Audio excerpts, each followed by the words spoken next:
एक छोटे से गांव में रहती थी आयशा बाला।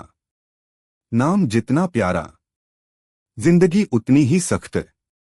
आयशा का बचपन मां की गोद में नहीं, जिम्मेदारियों की आग में जला था। पिता बचपन में इंतकाल कर चुके थे। मां बीमार रहती थी। घर में कमाने वाला कोई नहीं था। लोग कहते थे, लड़की है, कब तक संभालेगी। लेकिन आयशा बाला ने एक चीज कभी नहीं छोड़ी, नमाज और सब्र। पहला इम्तिहान गरीबी। सुबह होते ही आयशा उठ जाती, मां को दवा देती, फिर दूसरों के घर काम पर निकल जाती। कभी बर्तन, कभी झाड़ू, कभी बच्चों की देखभाल। लोग कम काम, जुल्म ज्यादा देते, लेकिन आयशा की जुबान पर कभी शिकायत नहीं आई। वो बस इतना कहती, अल्लाह देख रहा है।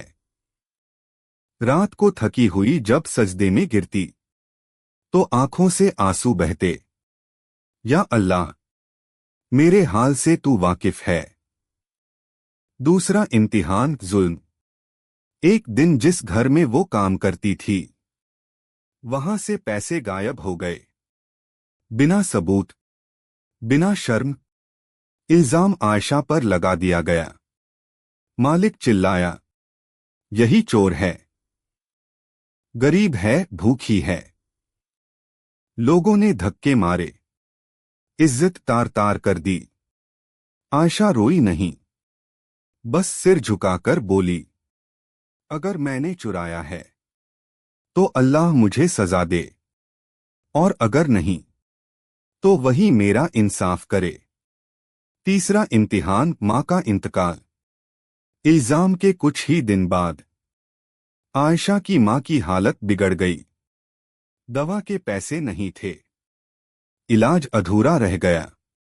एक रात मां ने आयशा का हाथ पकड़ा, बेटी, किसी से बद्दुआ मत लेना, सब्र मत छोड़ना।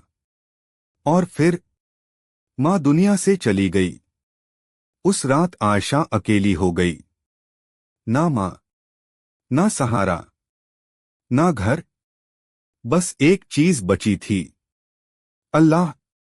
आयशा की दुआ। कब्रिस्तान से लौटकर आयशा ने पहली बार खुलकर रोया। सजदे में सिर रखकर कहा, या अल्लाह, अब मेरे सिवा मेरा कोई नहीं। अगर तू भी मुझे छोड़ देगा तो मैं कहां जाऊंगी। उस रात आयशा को दिल में अजीब सा सुकून मिला। वक्त का पलटना। कुछ महीने बाद उसी घर में जहां चोरी का इल्जाम लगा था, असली चोर पकड़ा गया। सच सबके सामने आ गया। पूरा गांव शर्मिंदा था। वही लोग जो कहते थे, गरीब है, चोर होगी, आज कहते थे, आयशा बाला तो फरिश्ता है। नई जिंदगी।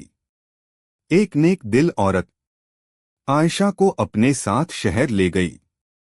उसे सिलाई सिखाई, पढ़ाई शुरू करवाई। आयशा मेहनत करती रही और अल्लाह ने बरकत दे दी। कुछ सालों में वो खुद दूसरों को काम देने लगी, लेकिन घमंड नहीं आया।